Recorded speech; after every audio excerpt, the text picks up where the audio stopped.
So today we wrapped up day 2 of mandatory minicamp for the Cleveland Browns.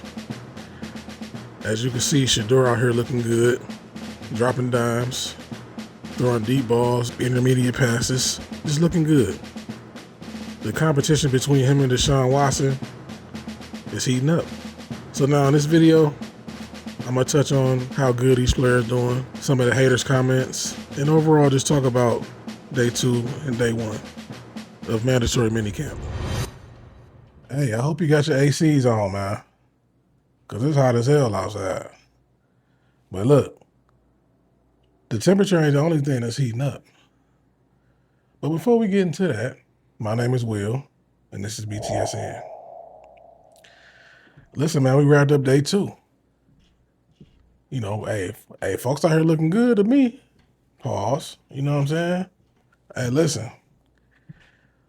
The quarterback's looking so good. Let's put it like this. The quarterback's looking so good that Todd Monken said he got 2 starting quarterbacks. That's a good problem to have, you ask me. You know, matter of fact, I'm going to roll the video of Todd Monken saying that exact quote out of his mouth. So go ahead and roll it. I really don't know. I'm not going to name a number 1, so that I am not going to name. That chances are that's not going to, I shouldn't say that. Chances are I will not. Now, once we get to the fall, we'll have to dissect the reps how we see fit. I just don't see it after the way Shedeur's played and Deshaun's played. They both played well enough to earn the right to compete to start. So you see what Coach said. You know what I'm saying? Hey, day 1, Shedeur come out. Yeah, he taking first team snaps. Boom. He ain't playing no games. He come out bombing. Boom, boom. Throwing bombs to Denzel Boston. Boston, he mossing people. Isaiah Bond, deep pass to him. Like I said in the intro, you see him hitting the intermediate pass. He looking good. You know what I'm saying? Now, day 2. Deshaun come out. He come out looking good, too. Threw a bomb to Tylan Wallace. In the 2-minute drill, he hit Floria. Hey, for a touchdown. So, like I said, man, the competition is looking real stiff, which is good. Like I said, that's good for us. That's good for the Browns. And for real, it's good for Shedeur and Deshaun, but specifically Shedeur. By the way, Shedeur ain't playing, man. He not playing. And he ain't trying to hear none of that negativity y'all got to say in the media. He like, hey, we all a team. Whether that's me and Deshaun or me and Dylan Gabriel, we all a team. But I'm going to roll a clip of him saying or talking about that subject. So go ahead and roll it. I don't think I'm a judge. I'm not a judge. See, I think the way how y'all look at things is different than how we look at things. We look at coming to practice every day being the best player we can be as an individual and as a good teammate. Y'all look at it as like a competition.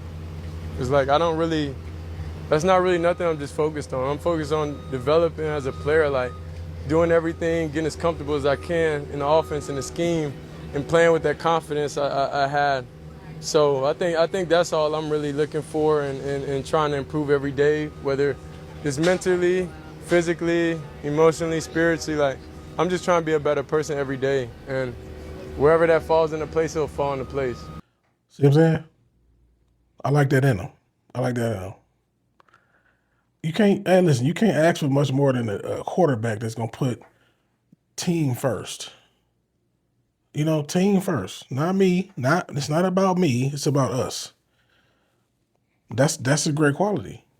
That's starting quarterback qualities, if you ask me. That's not me, and I'm trying to get certain benchmarks for my career.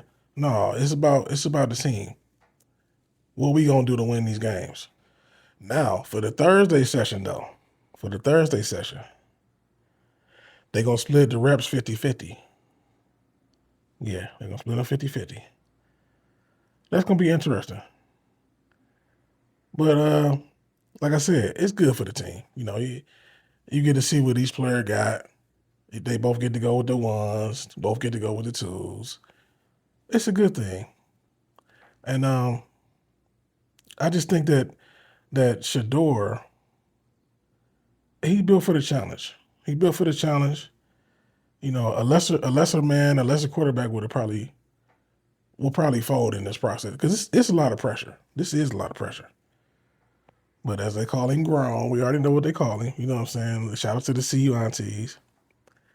He built for it though. So we ain't got nothing to worry about when it comes to that. Also, team insider Nathan Zegura. He's reporting that the speed looks different this year, which we already knew. Last year was like, it was crazy coming off the offseason. Like, you had Isaiah Bond. We got him at the last second. He didn't really get to have training camp, none of that stuff. You know, OT, he didn't get to have none of that. Then you had Quinshon Junkins. He was dealing with the thing with his spouse, so he didn't get to have a real offseason program for real, you know? So it just looked different. You know, these guys fast. Isaiah Bond seemed like he really been a standout. I hear his name every day. Like Isaiah Bond. He blowing past people in the secondary. We seen that during the season too, though. He's just fast. So I expect him to have a big year this year. But then again, you still got Concepcion. By the way, I see what y'all did. I don't know if it was AB or it was both him and Todd Monken. But when you think about the success Todd Monken had, right? So let's go to Tampa, right? His best receiver was who? Mike Evans, right? Denzel Boston reminds me of Mike Evans. I'm not saying he's Mike Evans. I'm saying he reminds me of him, though. He's in that archetype, right? You take it to the Ravens. His number one receiver was what? Or who? Zay Flowers. Now, you kind of got two guys just like Zay Flowers, which is extra dangerous. But you got Casey Concepcion and you got Isaiah Bond. So that's devastating. You got Quinshon Junkins for the run game. He would have been a 1,000-yard receiver last year. I mean, not receiver, running back last year had he not got hurt. Then you got the tight ends. Fannin, obviously, Fannon's the number one tight end. So, coach got everything he need. That's why I keep saying, I'm seeing people talk about we going to go on 16 and, I mean, not on 16, on 17 and stuff like that. I don't know what y'all looking at. I ain't going to lie. But, of course, we just got a lot of haters for real. You know, so with that being said, I'm going to take it to the timeline. And yes, I'm a hey, look. Some of these comments are sponsored by the haters. Not all, but some of them. But now that I look at it, I lied. I only got one from the haters. Because I ain't trying to get them too much shine. But you gotta get both sides. You gotta look at both sides, you know? So this comment is by Justin the End Zone. He says, another 7 TD, 10 interception season. It's like, bro, first of all, last year, he was talking about Shedeur. And that's off, this is off the NFL IG. This ain't even off the Cleveland Browns. This is off the NFL IG, right? So now let's keep it real. If Shedeur would have started more games, his numbers would have been way better, first. Second, he was a rookie last year. Didn't get no starting reps. We got to go through all this stuff because y'all want to act stupid like y'all don't know what happened last year. He didn't get no reps with the ones and all this stuff that y'all already know. Then on top of that, his coach kept taking him out in the red zone for the first 4 games. So the 7 TDs, it would have been more touchdowns. Who's to say he couldn't have had 12 touchdowns and 10 interceptions? Or 12 touchdowns and even less interceptions, because he would have had more time on task. Y'all haters got to be stopped, man. But moving right along, we got a comment from Troy Black. He says the new face of the NFL. Once again, talking about Shedeur. right?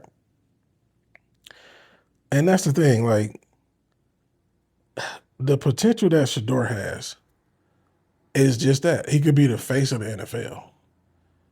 So that's why I always found it crazy that people want to like put other quarterbacks in front of him or prop other quarterbacks up.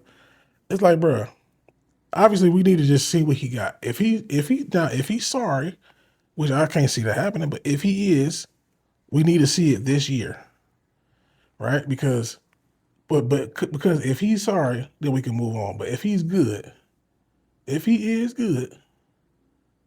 he could be the face of the NFL. That's not to say, or he could be one of the faces, I guess you could say. Because that's not to say he's going to be better than Patrick Mahomes or Josh Allen or Lamar Jackson. But if he can get into their stratosphere,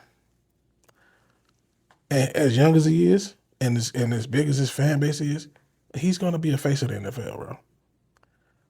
I know haters don't like to hear it. I know y'all don't like to hear it, bro. But that's the truth. That's what he could be. So now with this one, we got a comment, speaking on Denzel Boston. Donna Thien says, I'm not going to lie. From what I've seen, that dude is wide receiver number one. Like I said, man, Boston out here mossing people, man. He out here mossing folks, bro. But I told y'all in the one video, I did a video when we drafted all those receivers, and I said I think Boston he's going to have the most yards at least this year. It's just his body type and his play style. Like that stuff translates to the NFL. A big body receiver that can go up, get 50-50 balls. So you don't got to throw on the ball. You don't got to even be accurate. But obviously, Shedeur is very accurate if he's the one that's going to be starting. So then the speech the speech that AB gave him, he said, "Hey man, I need you to come in here with that chip on your shoulder, and I need you to play bully ball." And I believe from looking Denzel Boston's eyes, he took that to heart. Now, Chewy 4 Max says Sanders can't do anything right to please people. Also very true. Also very, very true. There's nothing you can do, man. The thing about it, when people don't like you, it's nothing you can do anyway. But the weird thing is, I don't know if people don't like Shedeur because they feel like he's a Nepo baby or I don't know. It's like I say, it's always been weird. It's always been like off-putting. It's always been just odd. Like, what y'all got against this dude, man? I always thought it was Deion, but I'm like, what y'all got against Deion?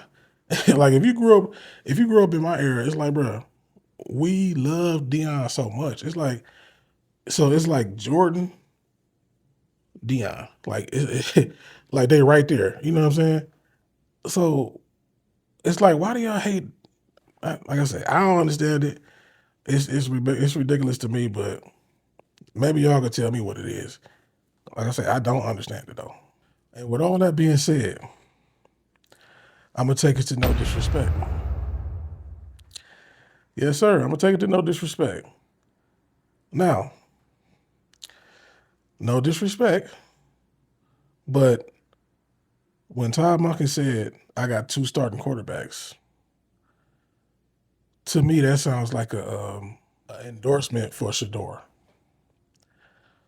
Like, if you got 2 starting quarterbacks, one of them is a 10-year veteran, or almost a 10-year veteran if he's not 10 years, and one is a second-year player, young, budding off fan base, a superstar. Who you gonna start? You're probably gonna start the young guy.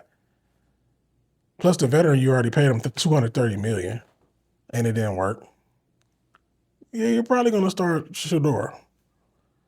So that was like a silent endorsement, or silent endorsement for Shedeur, if you ask me. So, like I said, we still got to let it unfold, though. Obviously, we got to let it unfold. Let it go through the summer, and do all this other stuff, do the scrimmages and preseason, and we'll see what we're going to see. But, like I said, I think that was an endorsement. Let me know what you think, though. So, at the end of the day got to end. But before it does, tap into BTSN. Go Browns.